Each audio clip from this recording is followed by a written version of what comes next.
A kidnapper climbed into the car and drugged the girl in the back seat. But Casey in the passenger seat stayed calm and tried to pull the door lock. When the security alarm went off, he passed out too. When they woke up, several people had been taken to a basement filled with clothes and a pile of toothbrushes, suggesting many people lived there. The kidnapper opened the door, compulsively wiped down a chair, and then took away a black-haired girl named Layla. The moment Layla was being dragged out, the main character grabbed her companion and said, "Pee on yourself." Sure enough, Layla, who had wet herself, was immediately sent back in disgust. Then they heard a woman's voice outside. The three girls desperately called for help, thinking they were about to be rescued and feeling overjoyed. But when the woman opened the door and appeared before them, they were completely stunned by what they saw. Looking at this gentle, refined lady, an ominous feeling washed over them. Could the bald man be playing dress-up? That evening, the bald man changed clothes again and sat by the door like a child. He introduced himself, saying he was only 9 years old. Casey realized this wasn't role-playing but multiple personality disorder. The bald man was switching between different personalities to meet them. The three girls didn't know that the bald man actually had 23 different personalities, and when he switched between them, his thoughts and physical abilities changed accordingly. This time, a child personality emerged, with clear eyes and a seemingly frail body. Casey quickly called the boy inside and deceived him with some made-up stories, making the boy cry.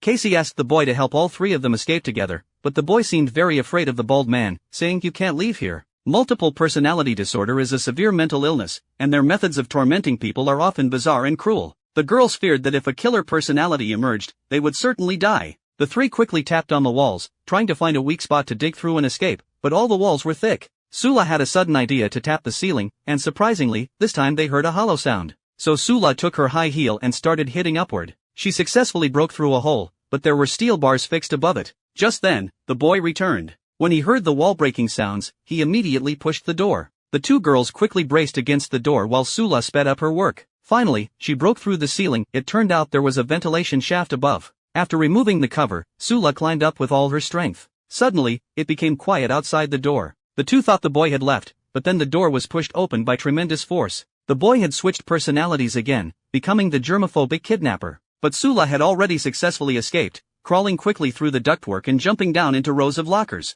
The bald man was already in pursuit. Sula quickly hid in a locker, and the bald man began searching everywhere. Seeing this, Sula finally felt relieved. However, in the next second, she was discovered.